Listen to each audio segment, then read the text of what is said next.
Hello everyone, welcome back to my YouTube channel. And इस video में मैं आज आप सभी के सामने आइदर और neither nor not only but also से रिलेटेड इंग्लिश ग्रामर के रूल्स डिस्कस करने वाली हूँ एंड उन पर बेस्ड एरर डिटेक्शन भी करने वाली हूँ। So let's start with the first rule.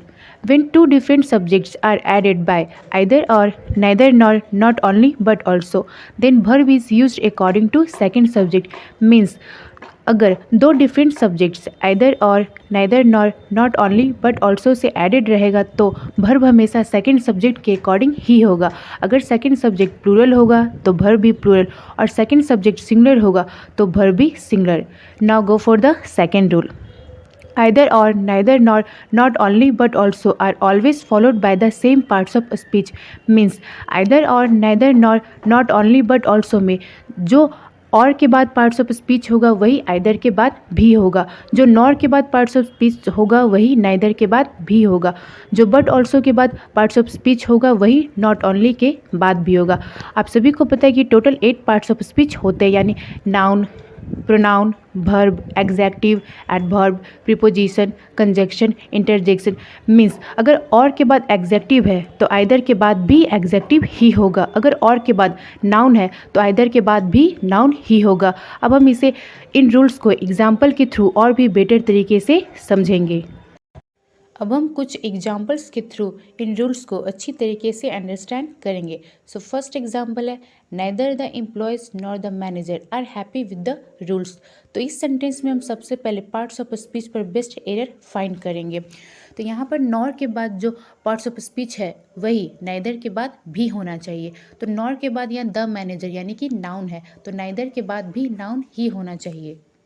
Neither के बाद द एम्प्लॉयज़ है, द एम्प्लॉयज़ जो कि एक नाउन ही है, इसका मतलब इस सेंटेंस में नाउन पर बेस्ड कोई भी एरर नहीं है। अब हम वर्ब पर बेस्ड एरर फाइंड करेंगे। तो अकॉर्डिंग टू रूल वर्ब हमेशा सेकंड सब्जेक्ट के अकॉर्डिंग ही होता है।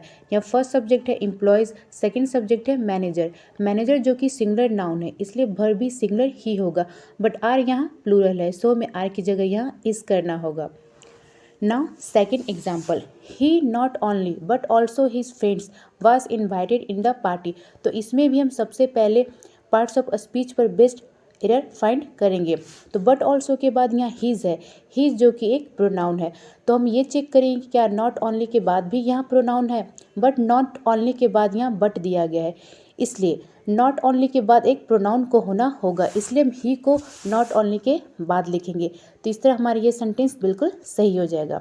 अब हम वर्ब पर बेस्ट एरर फाइंड करेंगे। तो अकॉर्डिंग टू रूल वर्ब हमेशा सेकंड सब्जेक्ट के अकॉर्डिंग ही होता है। यहाँ सेकंड सब्जेक्ट है हिज फ्रेंड्स यानी कि प्लूरल, तो वर्ब भी प्लूरल ही होगा, बट वाज यहाँ सिंगुलर है सो हम वाज की जगह यहाँ पे हम वेयर कर देंगे। इस तरह हमारा ये सेंटेंस बिल्कुल सही हो गया। Now third, either the coach or the players appears to be responsible for the defeat। तो इसमें भी सबसे पहले हम पार्ट्स ऑफ स्पीच पर बेस्ट एरर फाइंड करेंगे। यहाँ और के बाद जो पार्ट्स ऑफ स्पीच होगा वही आइदर के बाद भी होना चाहिए।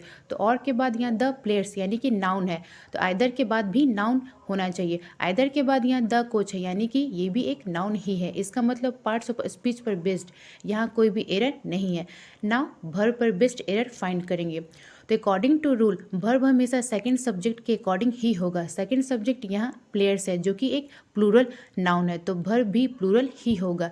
इसका मतलब अपीयर से हमें यहाँ अपीयर करना को प्लूरल बनाने के लिए हमें एस या एस को हटाना पड़ता है।